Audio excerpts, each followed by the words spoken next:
Joner, dengan cemimit lagi nih di sini. Apa kabar semuanya? Mudah-mudahan para Joner selalu dalam keadaan sehat dan baik-baik saja. Yang sakit segera disembuhkan, yang sedih segera disenangkan, dan yang susah segera dimudahkan. Amin. Kali ini Ece mau merangkum film bagus dari Netflix berjudul Blood Red Sky tahun 2021, menceritakan tentang perjuangan seorang Dracula perempuan yang toh pati jiwa raga berjuang melindungi anaknya yang seorang manusia biasa. Dan sehubungan Ece di pagi yang mendung ini sedang siduru payunan hawu, sabari melem lauk asin yang nantinya akan dimakan dengan angen lenca beserta lalawuh lainnya. Dan sambil menunggu Kang Maman yang lagi maraban hayam, meri dan entok di luar sana, maka subscribe dulu atuh, like, share, komen agar Ece semangat dan bahagia membuat video-video seperti ini. Oke?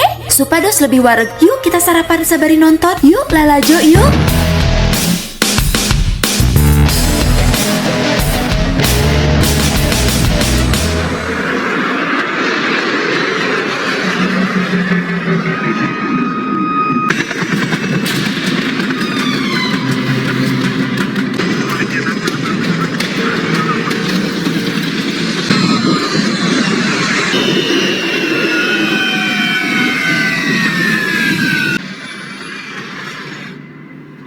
Anybody got a visual? Let me get out. I'll explain everything to you. Shoot. I repeat, don't shoot. Film diawali dengan memperlihatkan seorang anak bernama Elias yang baru saja diturunkan oleh sejumlah pasukan dari sebuah pesawat yang sedang dibajak. Kemudian anak laki-laki itu ditanyai oleh pihak berwenang mengenai apa yang telah dan sedang terjadi di dalam pesawat itu. Lalu cerita si anak pun dimulai. Scene memperlihatkan seorang wanita gundul bernama Nadia, kita panggil aja si ibu, yang sedang bersiap hendak melakukan suatu perjalanan dari Jerman menuju New York untuk berobat. Dia sebelumnya mengutus anaknya yang masih kecil yang bernama Elias Thea agar pergi ke bandara untuk melakukan check-in terlebih dahulu. Hal ini dilakukan untuk mempersingkat waktu agar saat dia datang, proses administrasi di bandara telah selesai. Untungnya saat proses check-in di counter, meski angka ribung bawaan, sang anak dibantu oleh seorang akang-akang baik hati bernama Farid yang dengan rela mengangkat dan memindahkan koper-kopernya Elias dari troli. Saat si Elias menunggu ibunya yang sedang di toilet, dia bertemu lagi dan mengobrol dengan Farid. Yang diketahui bahwa Farid ini adalah seorang ilmuwan fisika. Lalu Elias pun bercerita mengenai kondisi ia dan ibunya yang ingin berkunjung ke Amerika karena di sana ada dokter yang dapat menyembuhkan penyakit yang diidap oleh ibunya dengan cara melakukan terapi radiasi dan pencangkokan sumsum tulang baru agar bisa menghasilkan darah baru yang sehat cenah. Memang Joner, kelihatan sih si ibu teh nampak sangat ringkih karena dia harus sering-sering menyuntikkan badannya dengan susah payah setiap beberapa menit selama perjalanan.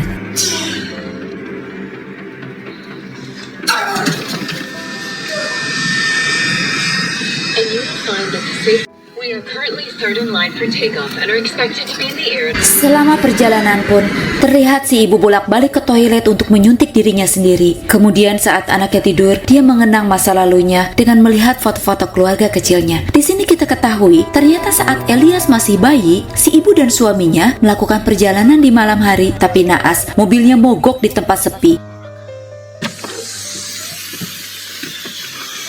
You wait in the car. I'll get help.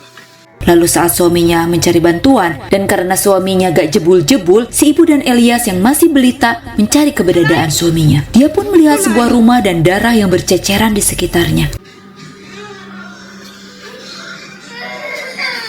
Saat masuk, terdengar suara mengikutinya. Dia pun kaget lalu menutup pintu dan ngumpul, dan ternyata nampak suaminya telah ngajongkeng dengan luka menganga di lehernya dengan kondisi sudah meninggal.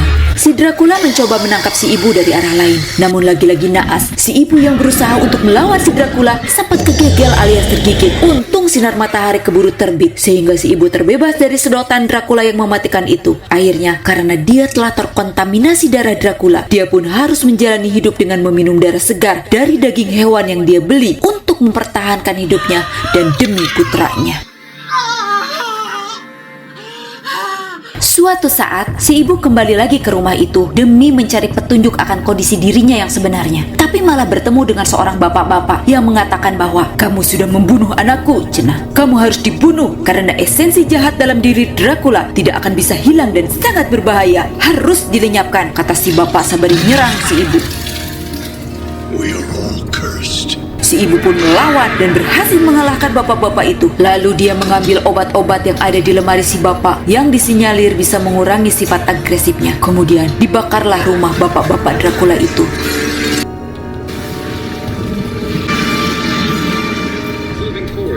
Sejak saat itu, si ibu terus berusaha mencari kesembuhan dengan menemui para ahli pengobatan untuk membuatnya kembali menjadi manusia normal. Kita kembali lagi ke situasi dalam pesawat yang tiba-tiba terjadi keributan saat si pramugara cekcok dengan salah satu penumpang, kemudian dilerai oleh dua penumpang lain yang merupakan anggota polisi. Namun malang, ternyata beberapa orang penumpang dalam pesawat itu, termasuk si pramugara, adalah pembajak. Bahkan sang kopilot pun termasuk bagian dari mereka. Dan polisi-polisi itu pun tewas menggenaskan. Excuse the disturbance. Enjoy the rest of the flight! Kemudian para pembajak menyuruh para penumpang masuk ke ruangan belakang. Lalu mereka mengambil kotak hitam agar pesawat tidak terdeteksi oleh radar. Sang pimpinan teroris pun mengumumkan kepada penumpang kalau pesawat telah dibajak dan akan melepaskan para penumpang setelah mereka mendapatkan uang tebusan. Elias yang sangat ketakutan dan mengetahui kalau pesawat telah putar arah berkata kepada ibunya bahwa dia akan sembunyi di dalam bagasi pesawat. Sang ibu melarang dan menyuruh Elias untuk mengikuti perintah para pembajak, tapi si Elias kalah lompat menuju pintu bagasi pesawat dan diudag oleh si ibu. Kejadian itu pun memicu kemarahan si pramugara dan langsung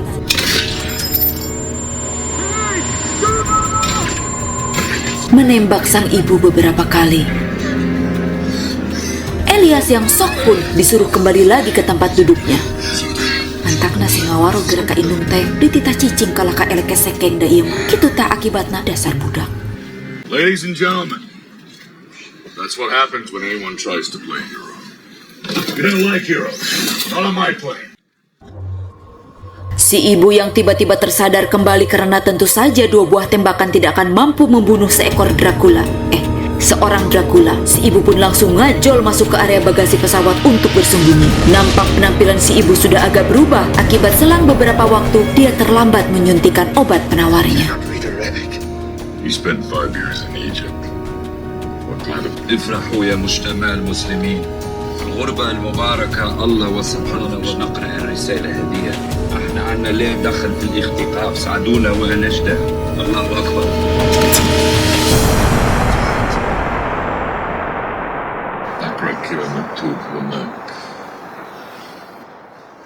Saat beberapa kawanan pembajak masuk ke dalam ruang bagasi dalam rangka mempersiapkan bom, gas beracun, dan parasut untuk pendaratan, si ibu yang memiliki kekuatan seorang Dracula pun ngaroeng dan berhasil mengalahkannya. Namun saat si ibu hendak menyuntikkan obat lagi untuk memulihkan kesadarannya, dia mendengar bahwa sebenarnya pesawat itu sudah dipasangi bom dan hendak diledakkan setelah para pembajak mendapatkan tebusannya. Akhirnya, si ibu urung menyuntikkan dirinya karena dia berpikir hanya dengan kekuatan Dracula nyalah dia bisa menyelamatkan anaknya. Para pembajak yang menemukan mayat rekannya pun curiga saat tahu si ibu masih hidup karena mayat si ibu menghilang begitu saja. Mereka pun naik lagi ke atas. Kembali ke si ibu yang segera menemui anaknya dan bergegas menuju ke ruang pilot. Namun gak ada siapa-siapa di sana. Pesawat telah terbang dalam keadaan autopilot. Si ibu pun bertanya, apakah ada seseorang yang bisa menerbangkan pesawat ini? Ternyata ada seorang AAA yang bisa. Bahkan Farid bersedia menjadi kopilotnya. Penumpang lain berusaha melarang. Jangan, nanti kita mati, cenah. Farid menjawab, kita diam juga pasti koit. Kan pesawat udah dipasangin bom dan gas beracun. Dan pesawat ini akan ditabrakkan ke pesawat lain, lanjut Farid. Penumpang lain pun tak bisa berkata apa-apa selain hanya bisa berspekulasi dengan apa yang sedang dan akan terjadi. Where is she? Mereka pun masuk dan mengunci ruang kemudi. Namun para pembajak menggedor dan memaksa si ibu untuk keluar.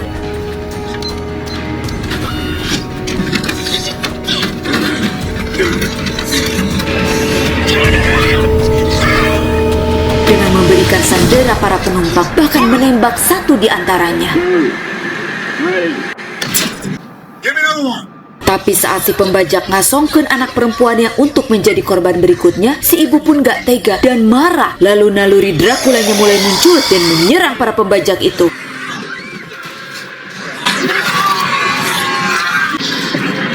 Untungnya si ibu masih memiliki nurani karena bisa mengontrol dirinya untuk sementara waktu.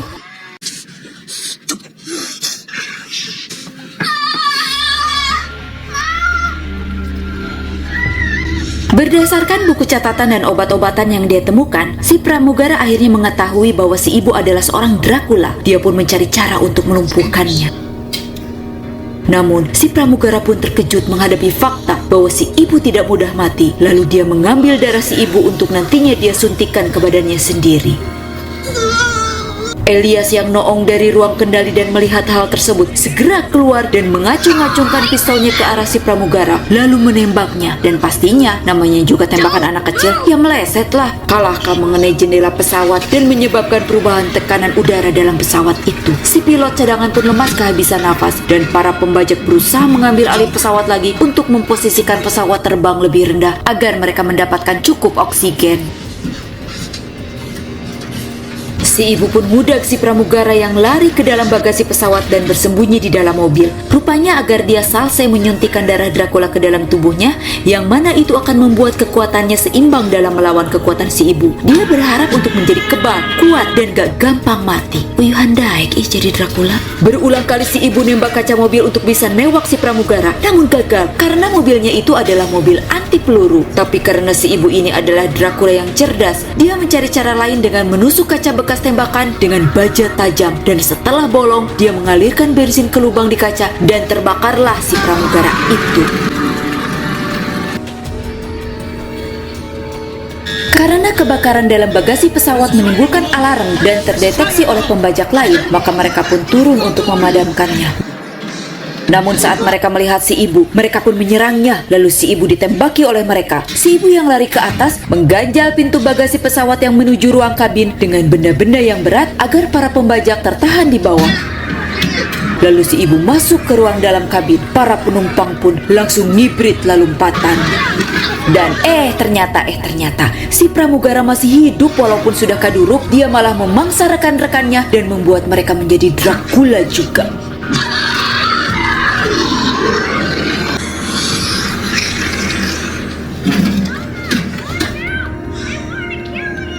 Kembali ke dalam kabin, si ibu mendapat serangan dari penumpang lainnya. Bahkan karena penumpang lain tidak tahu apa yang sudah si ibu lakukan demi menyelamatkan mereka dan anak-anaknya. Mereka kira si ibu akan menyerang mereka. Namun ternyata saat si ibu menerkam Farid, si ibu masih bisa menahan dirinya untuk tidak membunuh Farid. Tapi naas, Farid kagegel sama Dracula pembajak.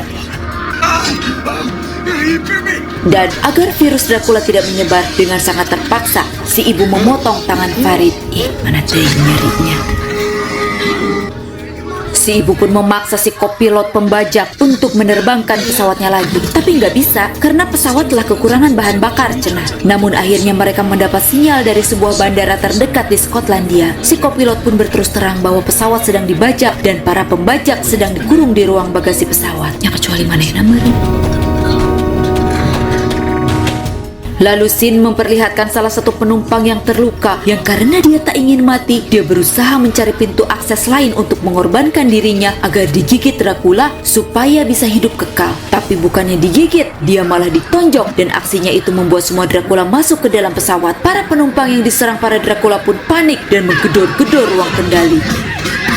Si ibu pun galau antara harus mendarat atau enggak, karena kalau mereka mendarat maka para Dracula akan kalah luar, berkeliaran, dan akan menjadi pemangsa manusia yang berbahaya. Farid berkata bahwa pesawat harus diledakkan sesaat setelah pesawat mendarat dan setelah para penumpang yang masih normal turun. Tapi si kopilot bilang bahwa alat pengendali bom masih berada di ruang bagasi yang notabene ada beberapa Dracula masih ngulampreng di sana. Dan jalan masuk ke bagasi paling aman adalah melalui lubang udara. Tapi sungguh sangat berbahaya untuk masuk ke sana cenah. Si ibu yang menawarkan diri untuk meledakkan pesawat secara manual, dengan konsekuensi dia nggak akan sempat lompat dan akan terbakar. Langsung idenya ditentang oleh Elias karena dia nggak mau ibunya mati dengan cara menggenaskan seperti itu.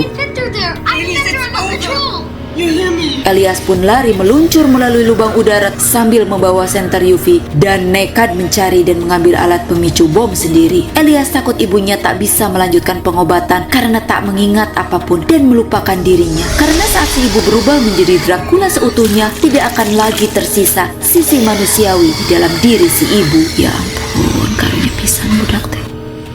Sampai di ruang bagasi pesawat, Elias berhasil melincet dari serangan Dracula dan mengambil alat pemicu bom. Namun kemudian dia terjebak, diriung oleh para Dracula, bahkan senternya jatuh. sehingga dia nyumput di bawah mobil. Melihat anaknya dalam keadaan bahaya, si ibu pun memaksa Farid berjanji untuk mendaratkan pesawat dengan selamat, lalu melindungi dan memelihara anaknya. Si ibu pun memangsa kopilot untuk menaikkan kekuatan Draculanya. Setelah Warag menghisap darah, taring pun keluar lebih banyak dan membuat mulutnya lebih nyoronghod. Meski begitu, si ibu tetap menerjang, menyerang apapun yang ada untuk menyelamatkan anaknya.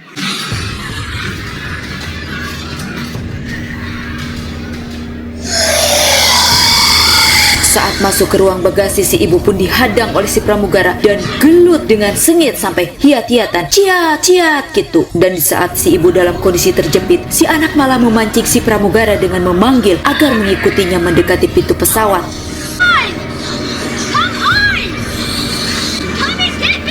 Setelah si pramugara melepaskan ibunya dan mendekati Elias, ternyata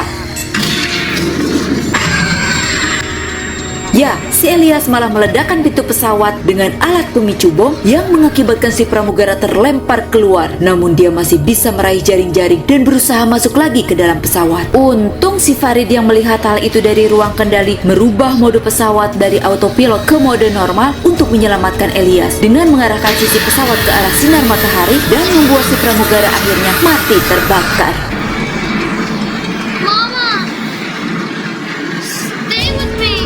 Si ibu yang terbaring lemas diberikan darah oleh Elias karena dia tak tega melihatnya. Si ibu pun berkata dan mewanti-wanti Elias untuk jangan dekat-dekat dengan dirinya karena akan sangat membahayakan jiwa. Wajah sedih Jonar melihat ini. Kembali ke pangkalan di Skotlandia, para tentara, polisi, beserta para penembak jitu telah bersiap menghadapi bila ada hal yang tidak diinginkan terjadi. Elias yang bertanya di mana Farid dan memberitahu konsekuensi berat kalau membiarkan Farid di dalam pesawat bersama para Dracula tidak diindahkan oleh polisi. Karena mana mereka percaya ada Dracula di zaman Kiwari, apalagi yang mengatakannya seorang anak kecil. Malah kemudian mereka menyuntik Elias agar tidak roroesa.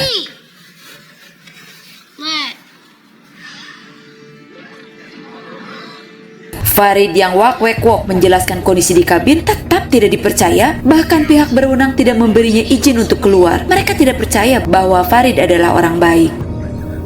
Sang komandan pun memerintahkan untuk menangkap Farid dan menyelamatkan para penumpang. Maka tentara-tentara pun masuk ke dalam pesawat itu, menangkap, menurunkan, dan membawa Farid.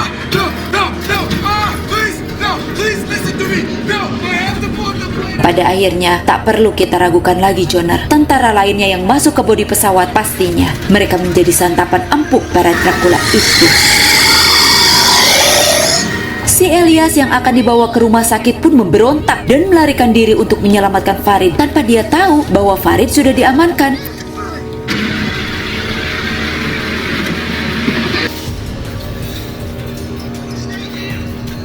Farid yang sedang dibawa petugas dan melihat Elias yang lari ke arah pesawat pun tidak bisa berbuat apa-apa karena walau gugoakan, suaranya tak akan terdengar karena jarak yang terlalu jauh.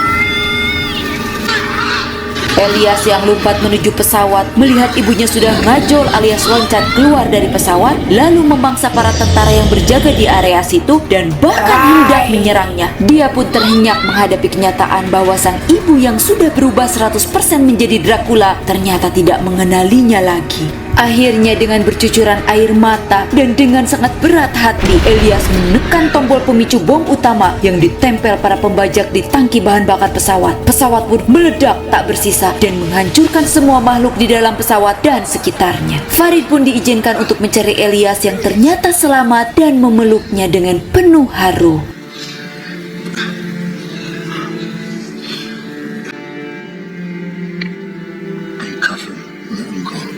Film pun cacap alias tamat.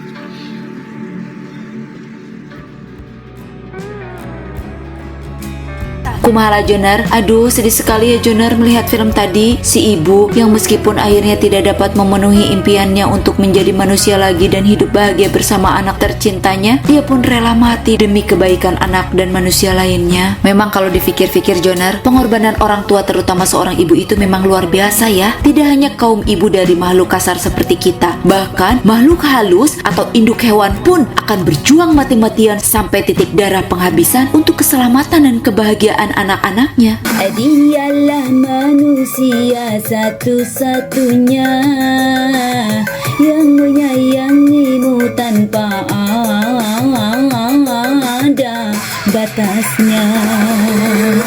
Maka jangan mudah mengatakan cintaku adalah cinta sejati kepada kabogoh atau pacar kita sebelum kita berani mati demi mereka. Enggak mungkin kan? Ya kan? Oleh sebab itu Jonar, selama ibu kita masih ada, yuk kita perlakukan dan sayangi ibu yang berani berkorban jiwa raga menyayangi kita sejak dalam kandungan. Karena kita sebagai makhluk yang dititipkan Sang Pencipta ke dalam rahimnya, maka yakinlah doa seorang ibu mustajab alias mujarab untuk mengabulkan keinginan dan cita-cita kita. Sebab doa para ibu itu akan melalui jalur VIP alias langsung didengar dan dikabulkan oleh Yang Maha Kuasa. Yakinlah itu Jonar.